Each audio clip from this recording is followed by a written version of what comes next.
My name's Divya Mather. I'm the Chief Merchandising Officer and Fashion Director at Revolve, and you're watching Taking Stock.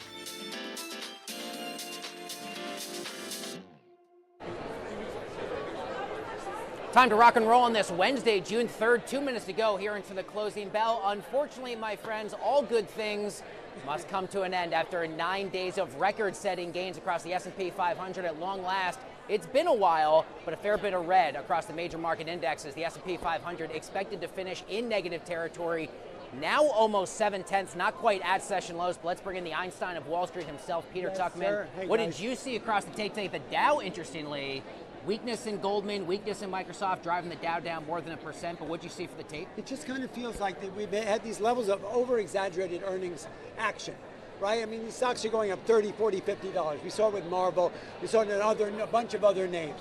So people are like buying with this irrational enthusiasm. And at one point, people are just looking at their portfolios and going, you know what, this last month, I mean, where can we go? Yes, can we go higher? We probably will. But maybe I should just scalp a little and take a little profit off the table. So I kind of feel like we may be in the beginning of a couple of days of profit taking. That's what it felt like. I mean, there was stock to buy on the close, but we just couldn't get a lift out of the market, you know? And so we haven't seen this for a little while, but my gut is it's some profit taking. Short term. Yeah, I mean, especially coming off not just 9 days in a row of gains, but 9 days in a row, essentially all-time highs. All-time highs every single day across all indices. You know, it is June. I mean, people have got to get a sense there's going to be a lot of reconstitution, rebalances. A little profit taking now is not a problem.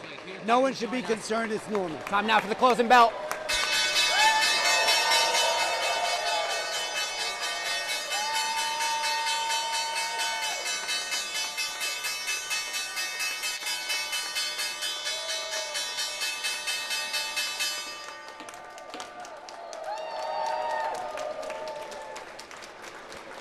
I love that.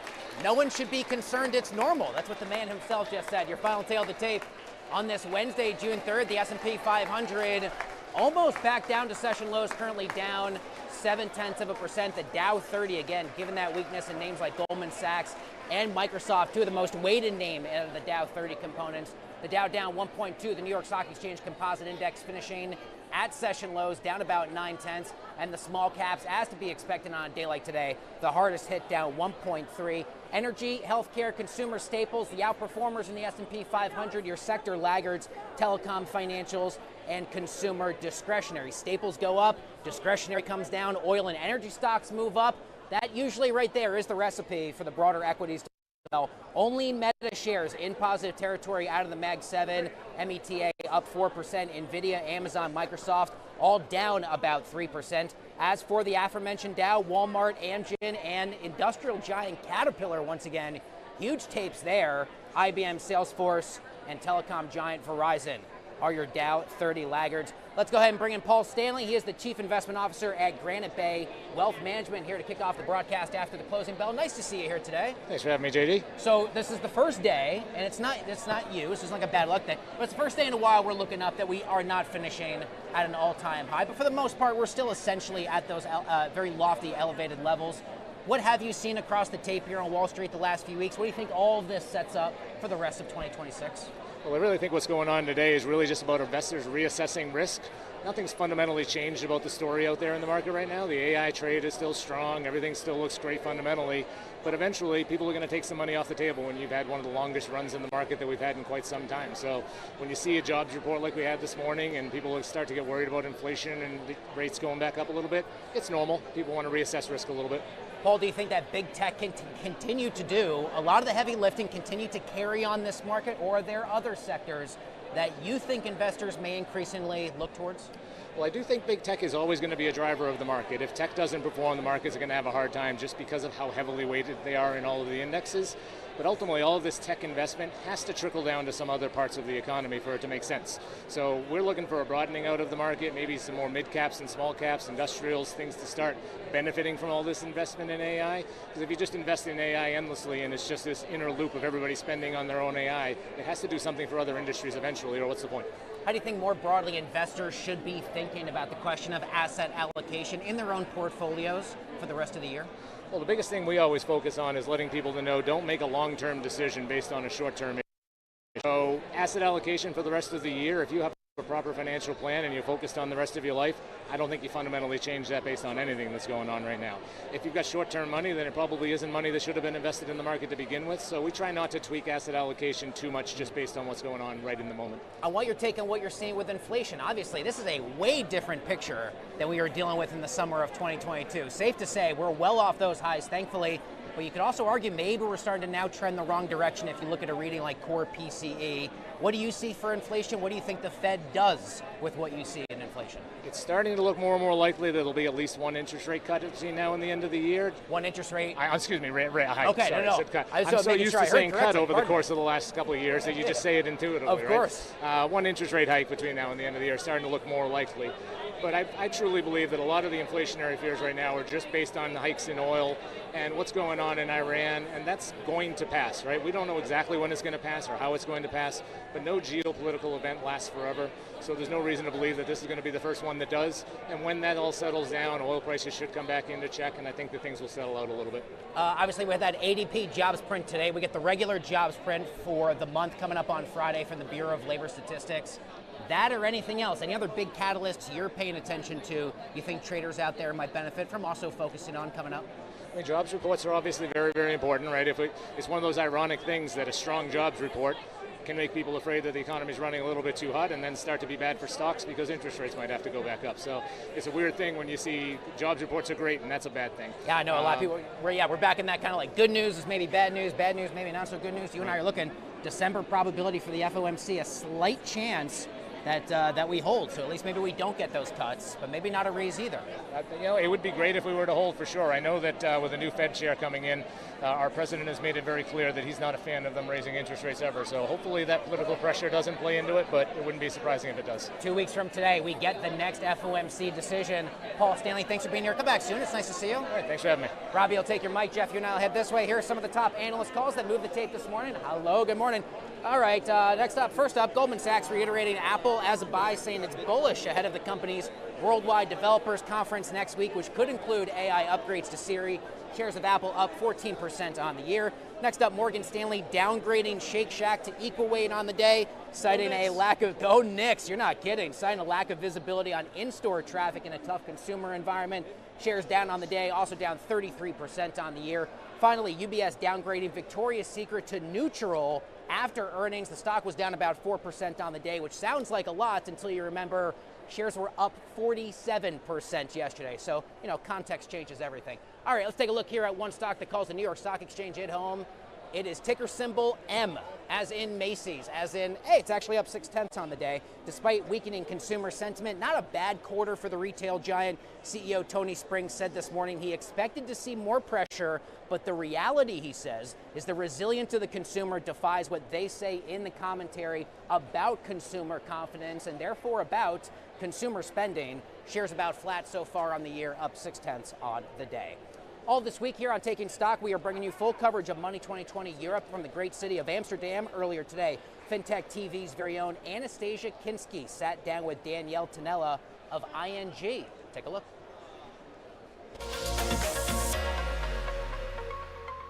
Welcome, I'm Anastasia Kinski and I'm here at Money 2020 Europe, Amsterdam. I'm very, very pleased to be joined by Danielle Tanella, who is CTO and Management Board Member at ING. Danielle, thank you for joining me. Pleasure.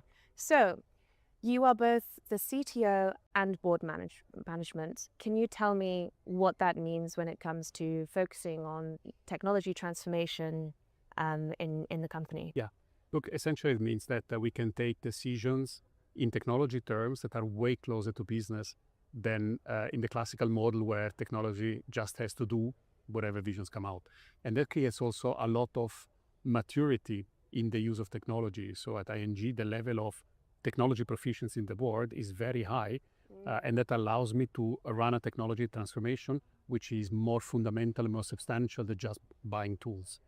It's something we've heard so much about here at the conference, which is this education point. And it may sound patronizing, but we still are sometimes on the back foot of that. What have you seen, as your board has shifted around, keeping technology at the center of decision making?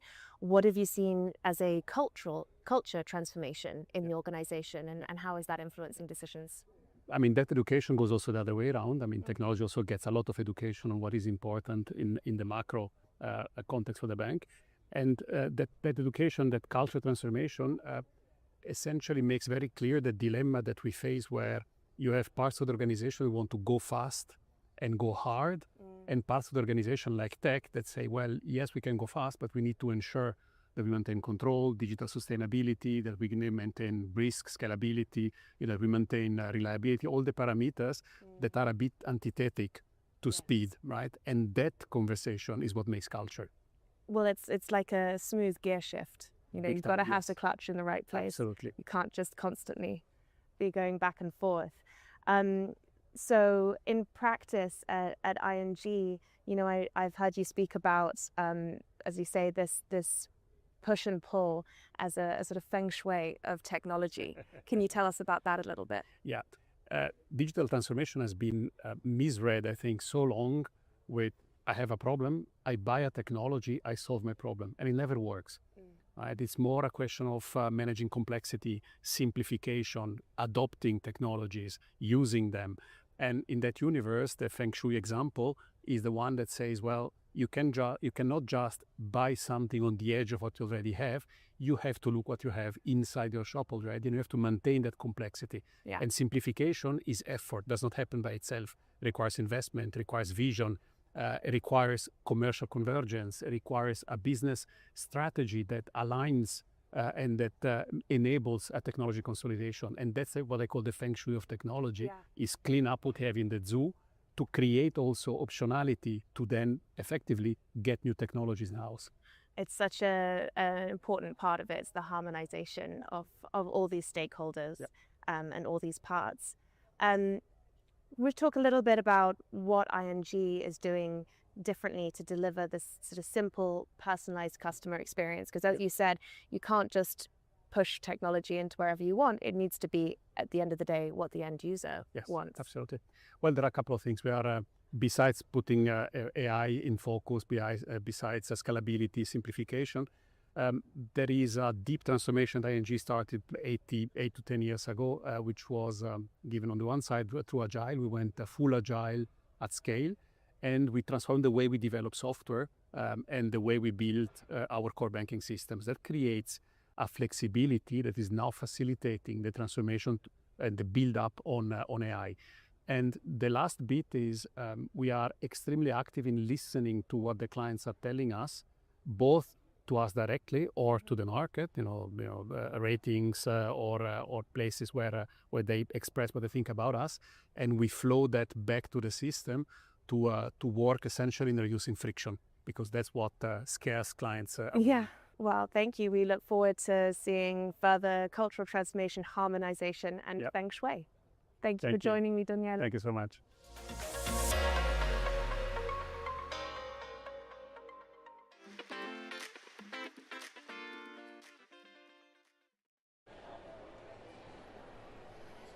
Welcome back to the show. Puneet Mehta joins us now. He is the CEO of Natomi, an AI customer service platform down here on the trading floor of the New York Stock Exchange. Nice to see you today. Great to see you too. Talk to me a bit more about what Natomi is, and really what do you see as being the main problems that the company is uniquely addressing?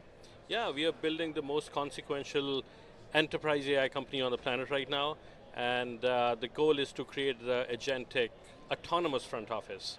So if you look at enterprise AI, AI really, really needs an enterprise win today. We have token factories like OpenAI, like Anthropic. Now obviously they have a token economy, but what's marrying them to an outcome economy? Businesses need outcomes. Businesses don't just need tokens. We deliver outcomes, and we are starting with that autonomous front office. Puneet, where are the biggest opportunities and where are the biggest challenges to operate in the space that you specialize in right now? So the biggest opportunities, I would say, is once we make the front office autonomous, obviously re-engineering the businesses across the board, right? It's rewiring their processes, making them more agentic, including intelligence in regular work that people do. And we think that AI is a new building block for modern business.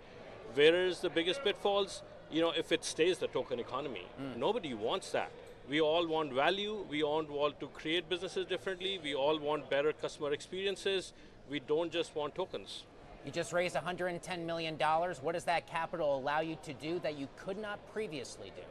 So we are bringing it to more and more of these largest enterprises on the planet. So companies like Delta, United, MetLife, Rockwell Automation, DraftKings, they already work with us.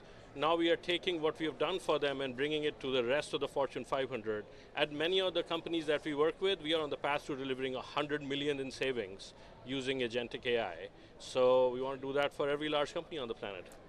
Artificial intelligence can still have from time to time its fair share of mistakes, its fair share of hallucinations. How do you build trust when customer interactions are on the line? So that's something we are actually known for.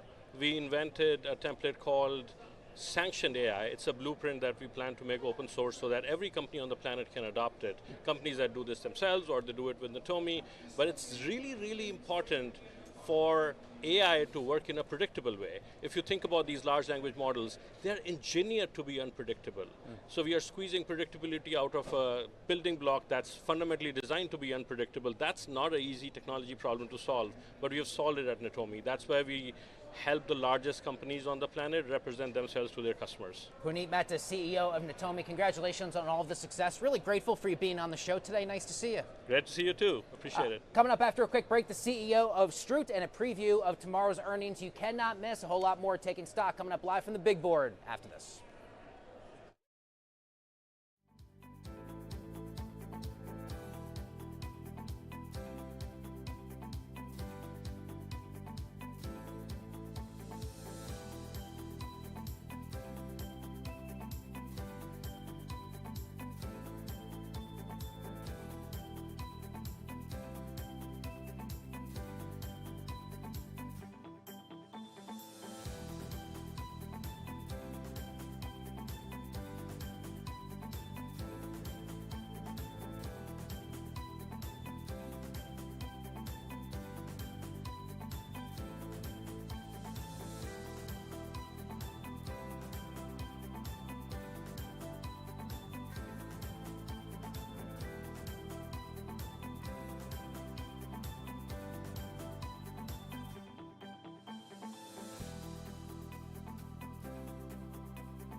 Welcome back to the show. Our next guest is the CEO and co-founder of Stroot, Tariq Al-Rouri. It is great to see you here today. Thanks for taking some time.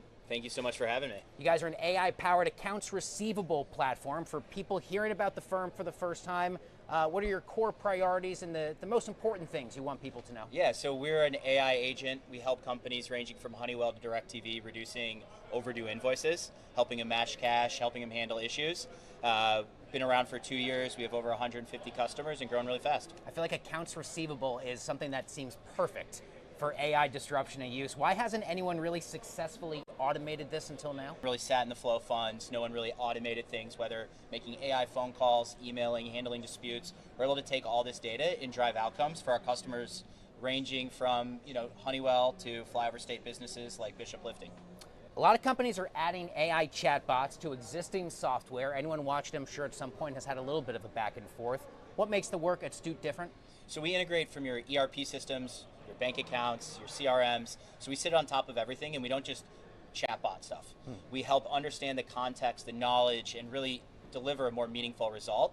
And our customers see about a 40% reduction in DSO in the first 6 months and about an 80% reduction in headcount. Let's talk a little bit more. What are those other results that customers are seeing, and how important is the consumer or customer feedback that you get in real time, just still adapting as you evolve? Such an interesting question, because a lot of times back office finance, you're like, hey, I want to wash my hands, give this to somebody. With Stute, deliver a better customer experience or CSAT score. So our customers see about a 90% increase in the first month of using the platform. So like take DirecTV, for instance. You have a lot of subscribers, you have a lot of ad revenue. You know, within 8 days of going live, we were able to reduce their DSO or overdue invoices or subscriptions right out of the box. Do you mind if I ask where the name comes from, Stute? Yeah, so Stute is it's a rugby word, and I played rugby after college. I wrestled in college, wanted to drink some beers, have a good time. And so Stute, it means prop in South African. Wow. Yeah, fun time. I'm a journalist. I ask the hard-hitting questions like, what does the name mean? But that's really fascinating. That was way cooler than I thought. Yeah, it and was everybody sees it, they know it. You're not, and now I won't forget it. When people hear the phrase AI does the work, they immediately think about jobs. What does that kind of AI integration actually look like to you at your work? It's one of the biggest fugazis of right now. AI's taking everybody's job, AI is taking everybody's job. It's increasing people's productivity, and it's allowing people to do things they didn't want to do. You know, you graduate with an MBA from a school like Fordham, and you get into finance. Your first job, hey, I might be in accounts receivable. Do you really want to send out a spreadsheet? It's not really what they want to do. You know, you're good at Excel, you're good at viewing your customers as a portfolio. How do we drive better capital allocation decisions? That's what we free up our customers to do. Our tagline is, we punch in at 5 so you can go watch your kid's soccer game. I love that. Before I let you go, Nixon, how many games? Nixon 4. Nixon 4. Nixon Heard it here 4. first. You heard it from me. Tarek Al-Rouri, CEO and co-founder of Stu. Congrats, man. Thank Come you, back sir. anytime. Appreciate it. All right, a lot more Taking Stock coming up right after this.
Welcome. Here we are at Money 2020 Europe in Amsterdam, and I'm very pleased. Shelov, who is CEO and co-founder of Fireblocks. Michael, thank you very much for joining us. Thanks for having me here.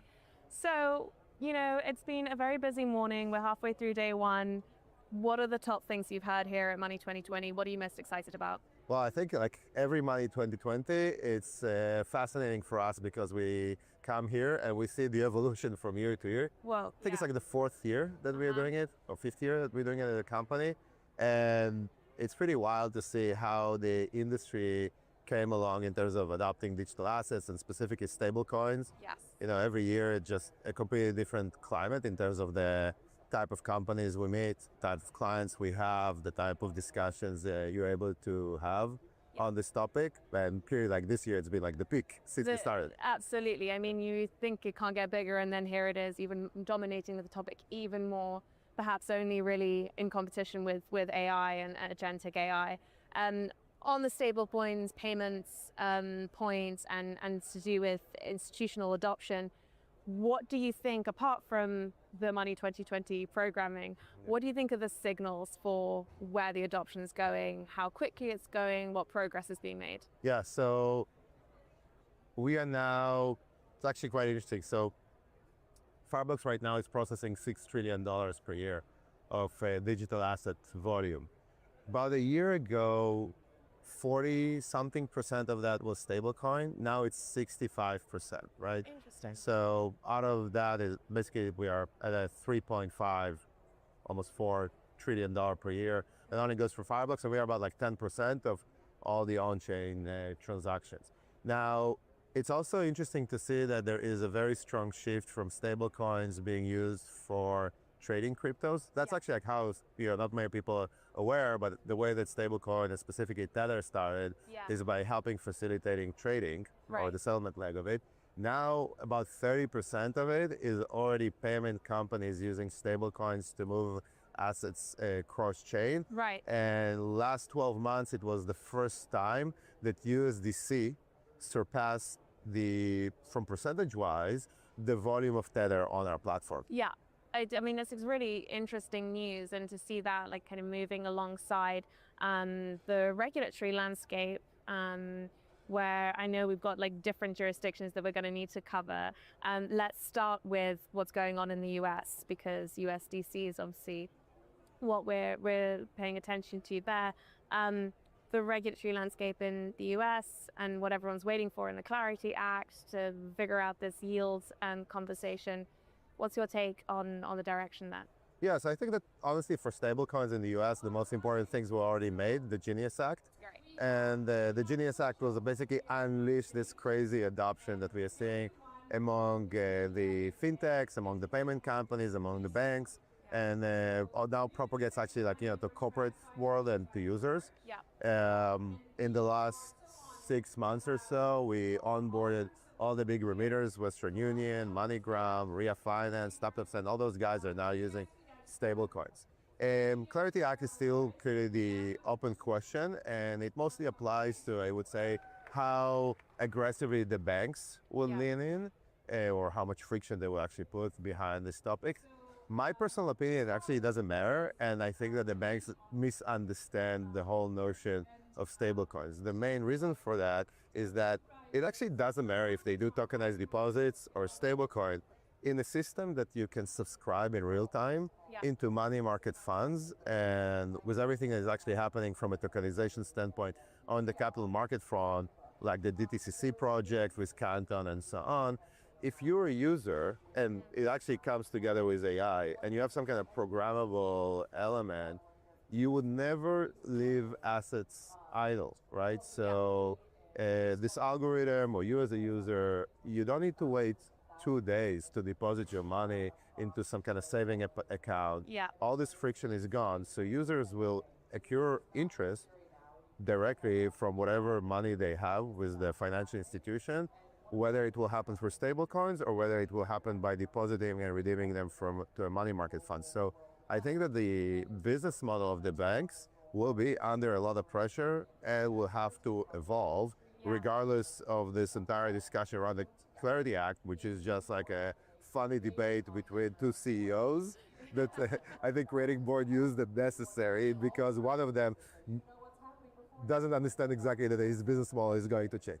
Well, thank you so much for joining us. I really hope the rest of the conference is good. I happen to know that there's an announcement or two coming out in the next couple of days around stablecoins, so we look forward to more. Yeah, likewise. Thanks so much for having me.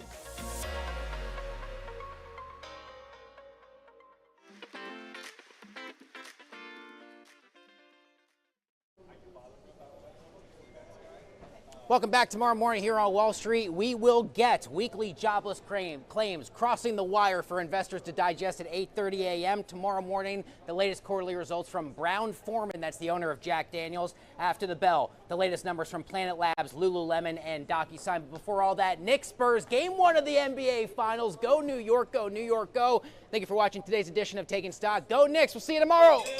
That was good. That was a good one.